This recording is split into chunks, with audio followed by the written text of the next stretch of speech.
Hello, everybody, and welcome to another episode of Printfluencers.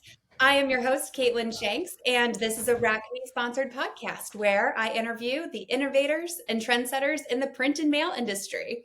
And today I am very lucky to have the one and only print whisperer joining us here. Warren Werbitt is a longstanding member of the print and mail industry. And, when he's not out fishing on his boat, is someone you've probably seen as a keynote speaker or out working as a professional coach, helping those small to mid-sized printers really cut through the BS and further their success. And today, we're going to have a great conversation around all things digital transformation, AI, sustainability, how all of that is reshaping print, and what you guys should all be thinking about as we head into 2026. Warren, thank you for joining us. Oh, thanks for having me. And that's quite a nice introduction. I'm not used to being on this side where I wait. I'm usually doing the introductions. So I know. How does it feel to take a back seat? It's a little different. It's a little weird. I don't have the controls in Riverside. So if I'm moving around, it's because I'm fidgeting.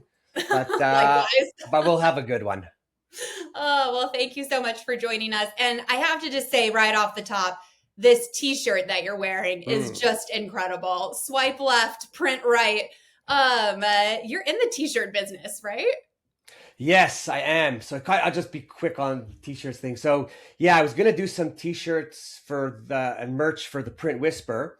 And then I thought, who's really going to buy Print Whisper merch and wear it, right? Unless I give it to them. And then I was just sitting talking with a friend, and I buy like 50 t-shirts a year, concert t-shirts, music t-shirts, and everything. And then I just thought, oh my, why don't I just make something that I like? And then I thought so the printwhisper.shop is where it's at. And I thought, how do I make it unique, right? Because otherwise you're just a t-shirt store. So I picked 5 areas of my life that I work with, do, play, whatnot. So it's in no particular order. But it's printing, fishing, AI, pickleball, and mental health, because for everybody, I think need a little more of that these days. Yeah, the last 5 years has been a little heavy. Happy to say I'm in a good place, but I thought, hey, how about doing all those 5 things? Let's talk about it. Let's make it a little fun, right? So let's make it colorful because I'm in print. So a lowdown is there's like 175 designs broken down in the 5 categories. There's a whole bunch of tees and hoodies. By the way, wicked quality. I'll only sell quality, kind of like a sappy paper. I can attest. I have felt these t-shirts in person at Printing United. They're good stuff. They're right. We make the arms so that they look good. I can't do anything for anyone's stomach, but I can make the arms look good. And really, the shirts, conversation pieces. In mental health, I have one that says, my anxiety has anxiety. You matter. You're not alone. Very important to remind people, right? And then the other ones are really funny. Funny story at the gym the other day. It was actually the second day in a row that I wore a different t-shirt. And the second day that a lady came up and said, oh my God, I love your t-shirt. Can I take a picture? And I said, great. And I'm prepared to have a conversation. And both times they just walked away. So you're like, wait, come back. I shouldn't be laughing. I shouldn't necessarily be laughing right now about it, but it was funny. But and then I posted a video. And what did I think? I think these are great conversation starter t-shirts. Yeah. I can't guarantee you're going to close the deal, but for sure, you're going to get the conversation started. And and they come in like, I don't know, 50 different colors and whatever. So I'm just having fun with it, get to promote it, talk about it, do it. And actually had a lady. Now you're in 5 whole different countries. Like forget the US. Now you're in a global market. So it's pretty great to see. Going from being a print consultant and, having your own company, building your own company to now it's crazy. All of that. Well, and then learning stuff because I did it all. But this was the coolest thing. One of the coolest things that's happened so far. When you're using Shopify and you get an order, it rings like the cash register. So I'm not turning the sound off. It's not ringing every 5 minutes like some other shops, but it rings. And I wake up one morning and it rung. I think I woke up to the ring. Yeah. And made money before I got out of bed, like $40. And I see a lady in Illinois bought 6 t-shirts. I am freaking out. Happiness. right? Like, oh my God, I can't believe she bought 6 t-shirts. So what do? I call her because I have everyone's number. And I Yeah. call her and I said, Warren Werbitt, Print Whisper, and I'm just calling you because you bought 6 t-shirts and I can't tell you how happy I am. I said, I Oh, actually haven't been this happy in 3 years, not just your t-shirt, but in general. I said, and I just want to call and let you know that you're part of it. I said, the other thing is I have to call my friend now and tell him he's in second place because he bought 5 yesterday and you just killed him. And you know what she said to me? I'm thanking her. And she says, I want to thank you. And I'm like, what do you want to thank me for? She says, I subscribe to your podcast and I really appreciate what you put out there. And I got goosebumps because it's like, woo. That's amazing. So yeah, so a lot of fun with this and something new, something different. And this is the other thing. It only occurred to me after a couple things.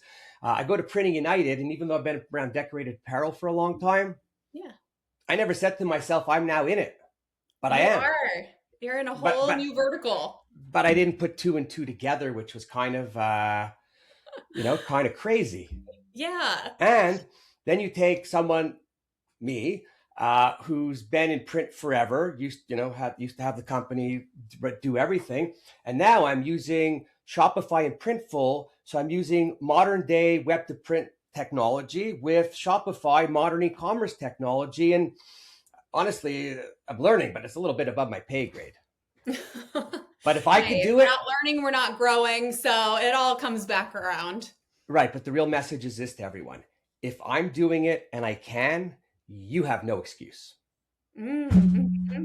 And I mean, I think that's a great tee up into just the conversation today about, all right, what are all the things that we should be thinking about going into 2026? And, I'd be remiss if I didn't start this convo off by asking you about your website, because on there, as I was scrolling through, I just loved this one line, and it was part of your mission statement to dispel the myths and the BS clouding the print industry, specifically when it comes to, small and mid-sized businesses working towards a sea of success. Love a good fish analogy there, but talk to me about these myths. Like, what are these that come top of mind for you?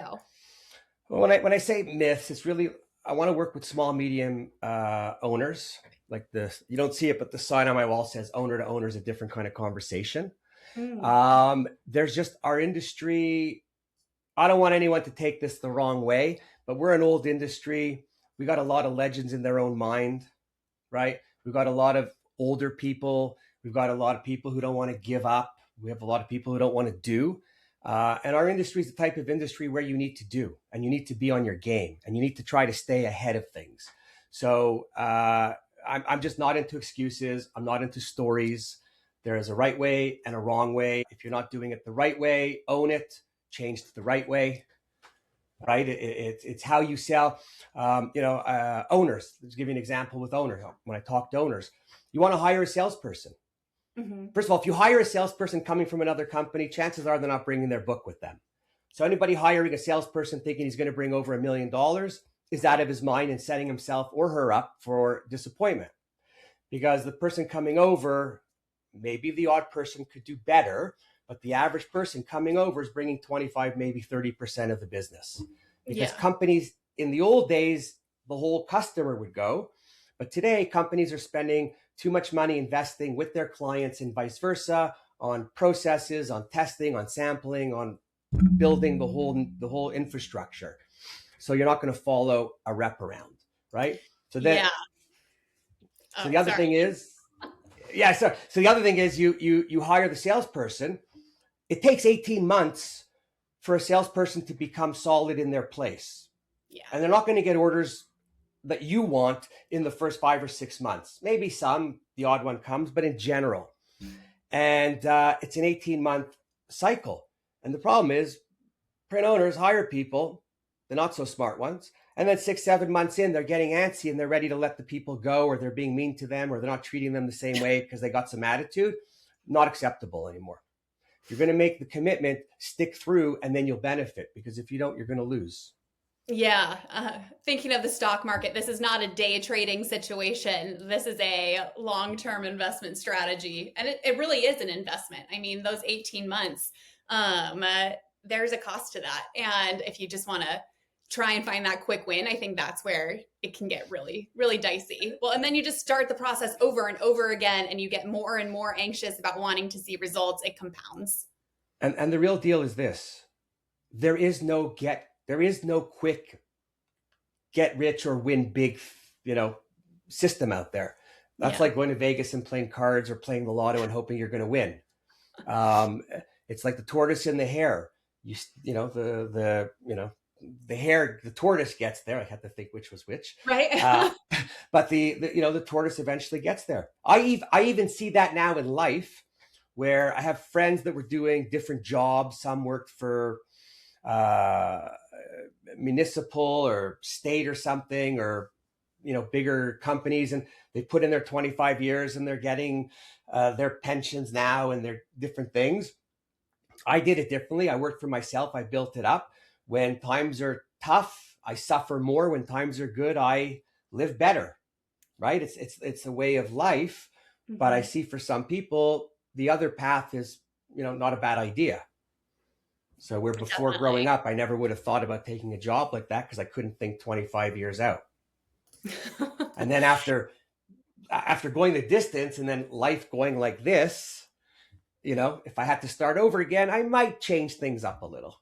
Yeah, no, I mean, absolutely. And it's interesting, we all know what's happening. This industry is getting a little bit older, and we're starting to see, Gen Z entering the workforce and all of that, but they are digitally fluent. They have sustainability as one of their top, priorities. They're looking for modern tools. So, what strategies have you seen work for making the print industry appealing to this new generation? That's a big ask. What did I see? So first of all, today, your place has to be set up decently. It has to be clean. It has to have, I won't say the latest equipment because people coming in don't always know, right. But it can't look like a dump. In the old days, you had ink in your fingernails. Now no more. Now on the presses, you have ink cans. On the digital presses, all the toner or whatever you're using is in there. Folding machines are preset, right? So you're just pushing more buttons. The presses have screens at the front. You have to make it an enjoyable. You have to make it that they're not walking into a time warp. Yeah. Right. Mm-hmm. And everything that we do we have the best technology. We have the most modern technology. We have the most expensive technology out there. Mm-hmm. So you have to take it, you have to show it, and you have to present it in a way that they can understand.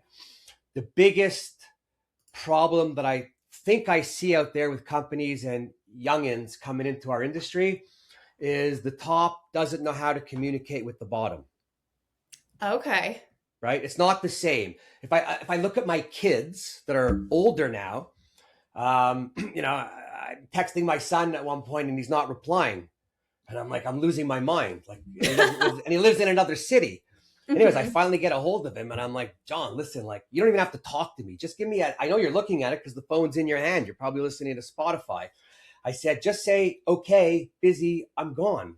Mm-hmm. He's like, okay, I'll try. But he doesn't think like that. He says to me, I don't use technology the same way you do. Oh, so that's interesting. Well, that's hard. Yeah, I know social media accounts, so it's hard to argue with him because on one hand, I'm really proud that he's sticking away from the other stuff and prefers to read. But on the other hand, I'm like, dude, get with it, right? But in a lot of companies, there's a disconnect. Or when I was in print, I don't want to date myself or anything, but in the old days, it was people would draw against commission, strictly on commission. Yeah. And do things based like that. That doesn't exist anymore. Yet I know just even personally, I consider, I look for a job where I can pay all of my bills on my base salary. And then, commission, of course, is on top of that. But it's like a risk management, perspective that I take because we do know that markets are so up and down and these sales are somewhat hard to come by. I mean, people are holding on to their dollars and it requires a lot of trust to be built before a sale even happens. So yeah, probably even the whole compensation structure is changing. Compensation, expectation of working time and what people are going to do. When I was working, and even today, I still can go 10 or 12 hours because that's what I know, that's what I grew up in. When I started in work, it was working 5 days a week. It was going in on Saturdays. When I had my own business we were running, I could be in there 7 days a week because actually it was a place just to go hang out when I wanted, just for peace and quiet, leave the house. But you were always in. When I worked for someone prior to that, Saturday mornings were a given. I wasn't even getting paid. And you would go in and do what you have to do. Today, people don't necessarily want to go buy the company even, right? They just want to work. So you got to find the happy medium to get what you want so that both sides are good. And it's workable. It's workable. You can't be so rigid today, I don't think. Yeah, yeah. The flexibility, I think that definitely strikes true. And all right, so let's also think about this because they are so, tech minded. We have this new generation who's very digitally literate. And even, millennials too, and everyone's learning. But even the state of direct mail report, I was looking at that. It shows that high ROI teams, they're investing in automation and high quality data. So I was wondering, how can printers and maybe these newer generations help clients clean up and enrich their data? Like, what role should they play in campaign measurement so that it's not just producing an output, producing a print output, but how can they create those stickier relationships with their clients? Is there value they could add?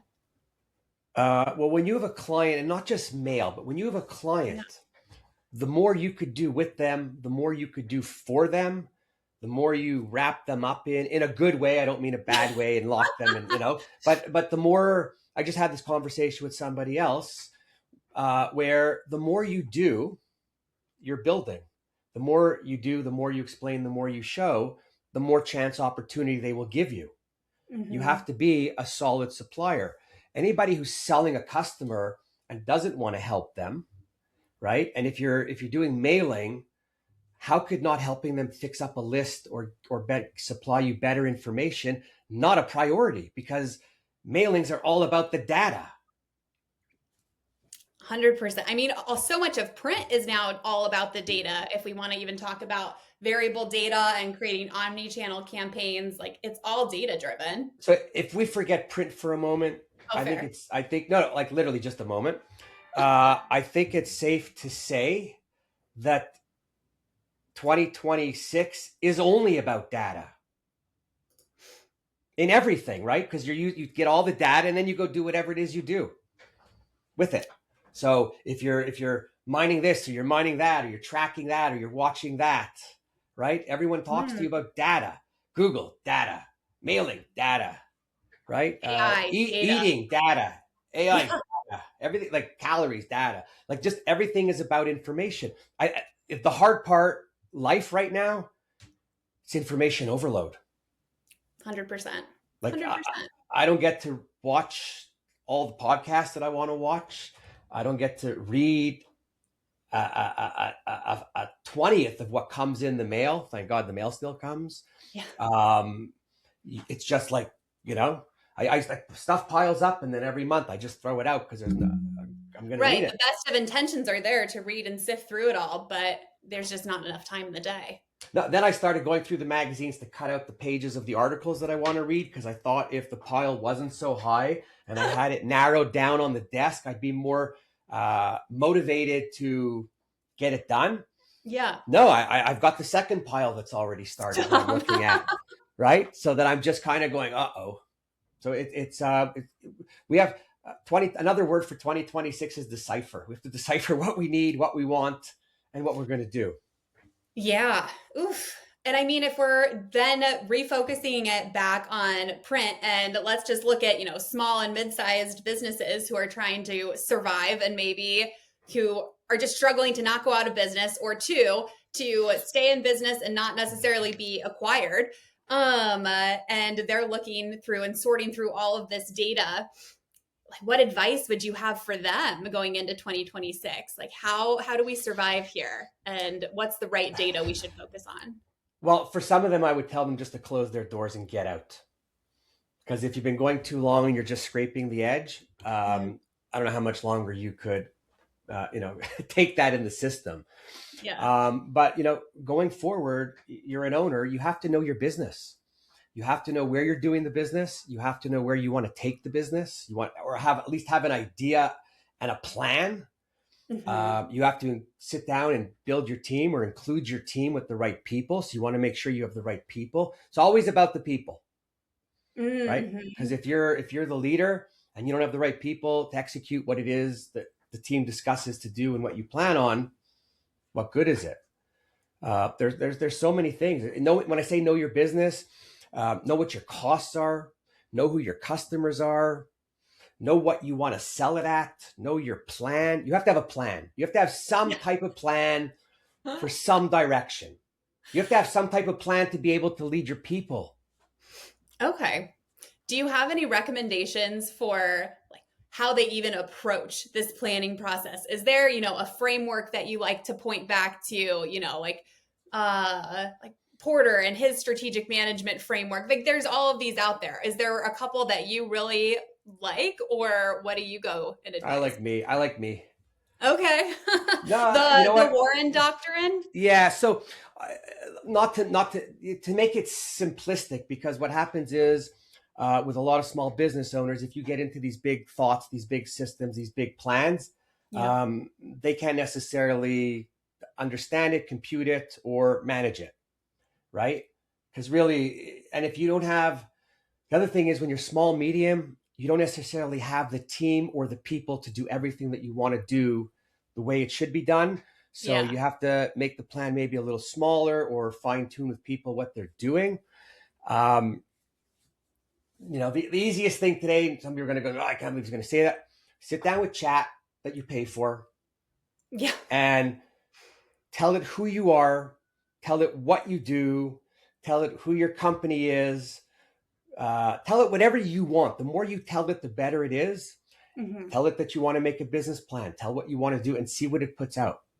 Yeah. And if you, Oh, good. sorry, if you're doing that on your own, in your office, closed, you're not telling anyone anything yet. You're not committing to anything. Because a lot of times we talk with our excitement. It's like putting Hmm. out something out there, and if you don't do it, it's like, oh well, you just said that, you didn't do it.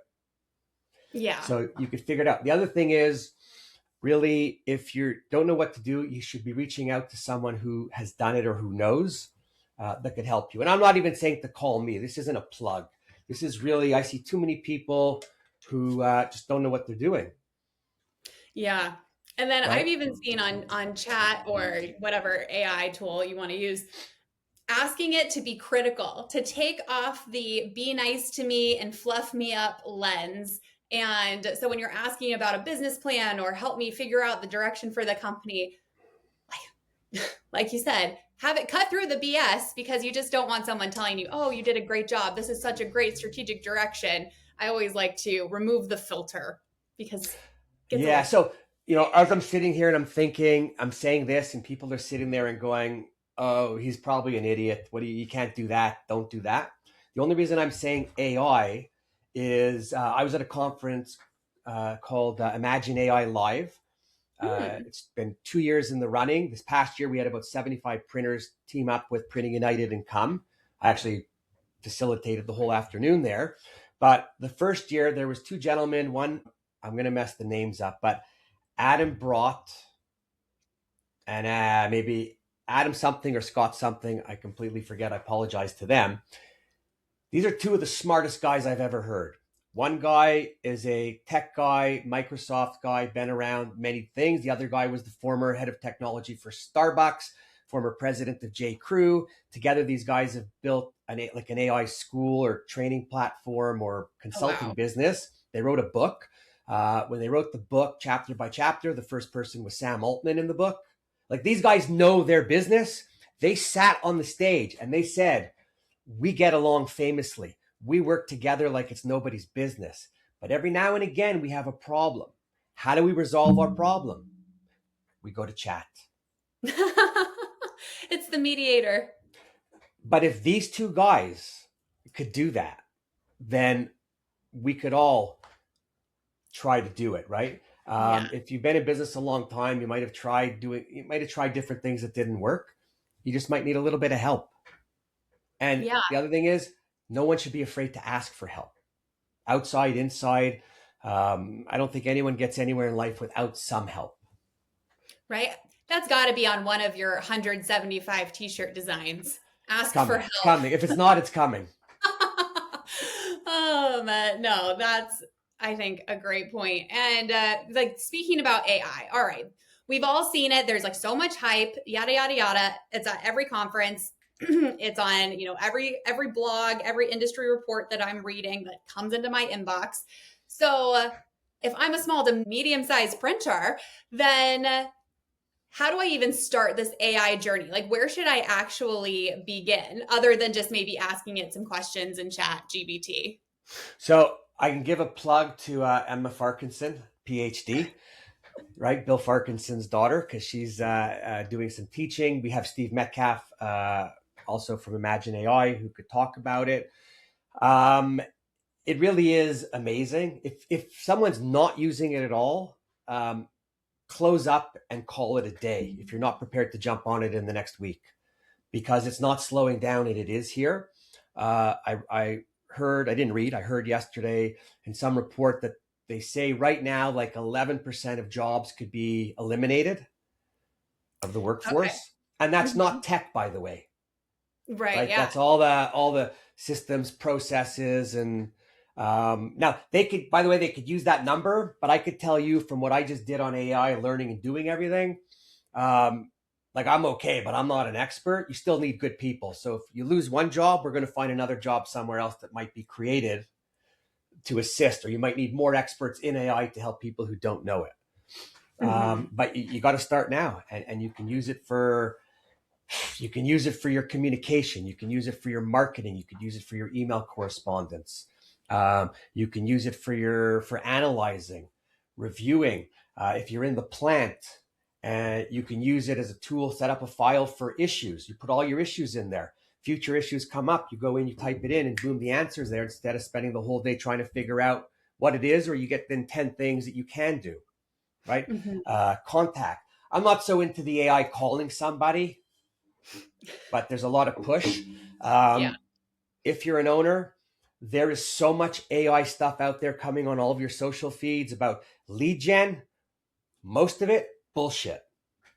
Okay. Right? Most of it is bullshit, because all they're doing is scraping LinkedIn, scraping this and scraping that. And they want $3,000 or $4,000 a month. So it's like, all right, utilize the tools, but also don't fall victim. If it sounds almost too good to be true, maybe kick the tires a little bit before you go invest in some of those different things. I sat on a call the other day because a guy called for lead gen. First it was about podcasting, and then they could find you guests. So okay. Anyone calls me, I always answer the phone. Why? I'm a karma guy. I pick up the phone, someone will pick up the phone for me, right? That's how I kind of believe. So they called me, I went on to this presentation, and I asked a few questions before, which they didn't answer properly, but I figured I'll just roll through it. And then they're on there talking about how they could help you build your base and your data and your leads. And they said nothing. It was all general. There was a few other people on the call because they made it a general call. I searched them down on LinkedIn while on the call, and I was messaging them, asking them if they understood, if they thought this is what I thought. And I got back, no, I don't think this is real either.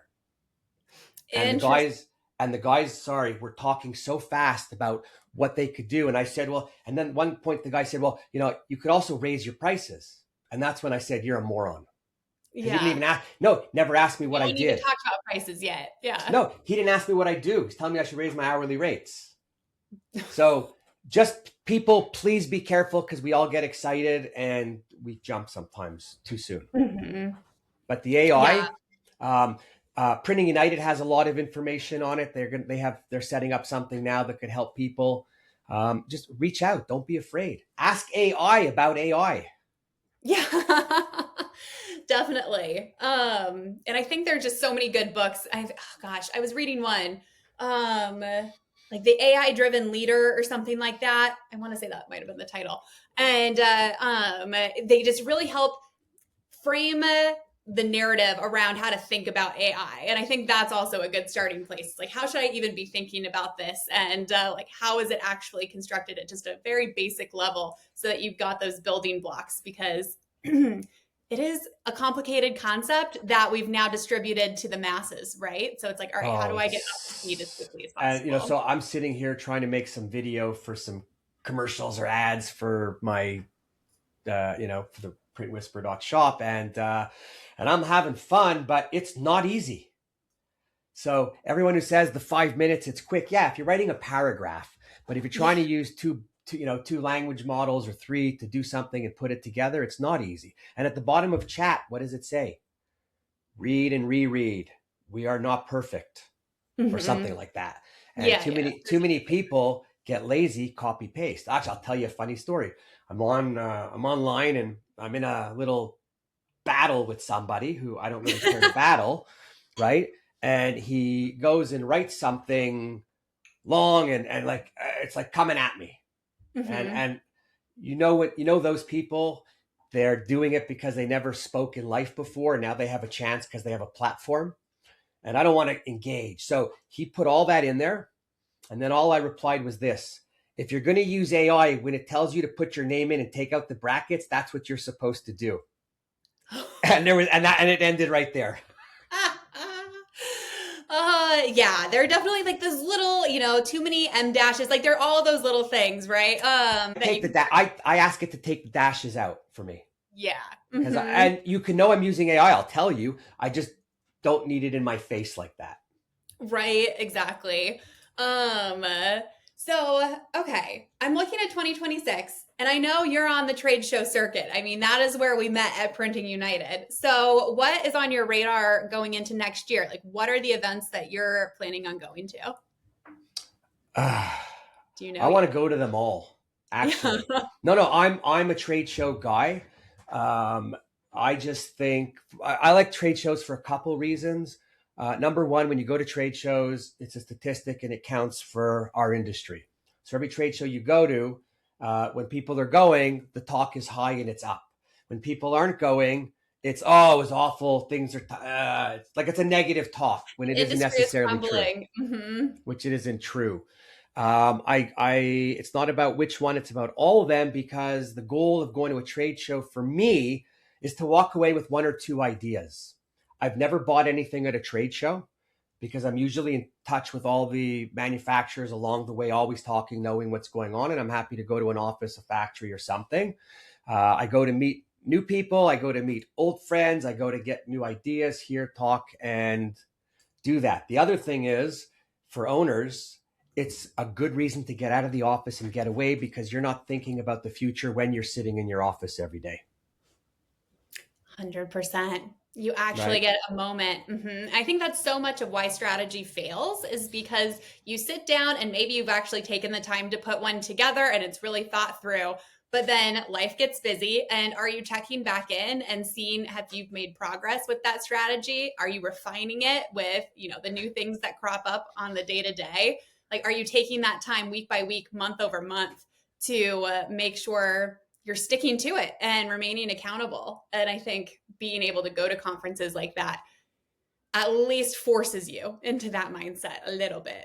Oh, it's just good. The other thing is, if you're going to trade shows, bring somebody from your office, bring somebody younger. Why? Because those folks are sponges. They will absorb everything that they see and hear, and they will go back and talk to people.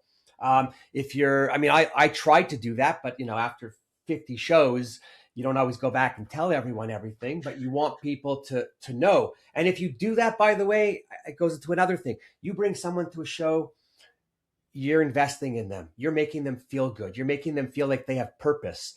You're making them feel like they've been noticed. And don't tell me you can't afford it because a ticket and an airfare, you're probably making mistakes that are bigger every day in your office and don't even know, right? When they cut the paper, fold it wrong, throw it out, redo it. No one tells you everything.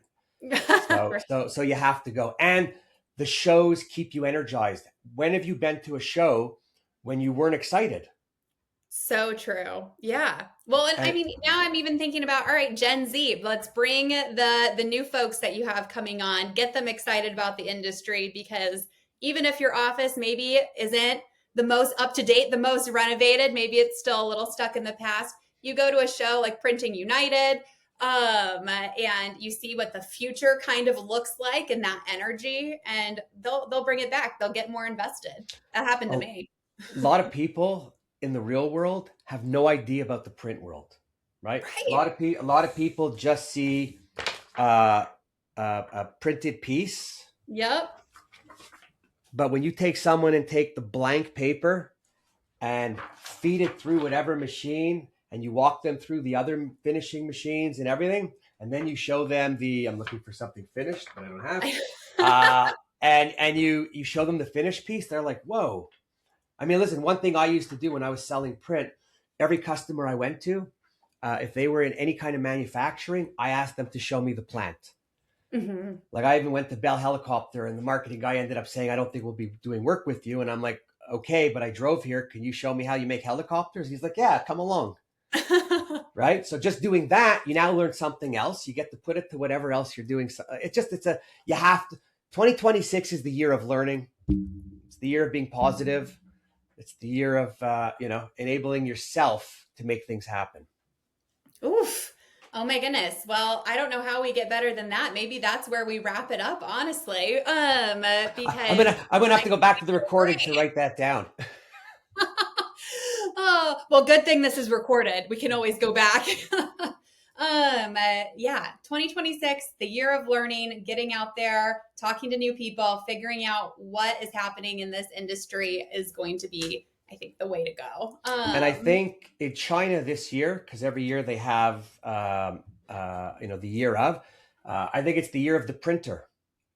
Oh, is it now? No, I made that up, but I'm just saying we should own it, and we can make it our own. Yeah. All right. Let's make it the year of the printer. I love that. Well, thank you so much, Warren, for jumping on and having one of our just hysterical all over chats. But I think, anytime. if anything, this is what's really important in the print industry. We have to keep learning and talking to each other, or else, well, I don't know. And really, we need to keep it real. We can't go too technical. We can't do it too crazy. We got to keep it more so everybody gets it in the flow. Yeah, it's got to be this inclusive environment, and we can't back ourselves into a corner. Absolutely. Well, with that, have a great day, and we'll see you guys next time on the next episode of Printfluencers. Bye, everybody.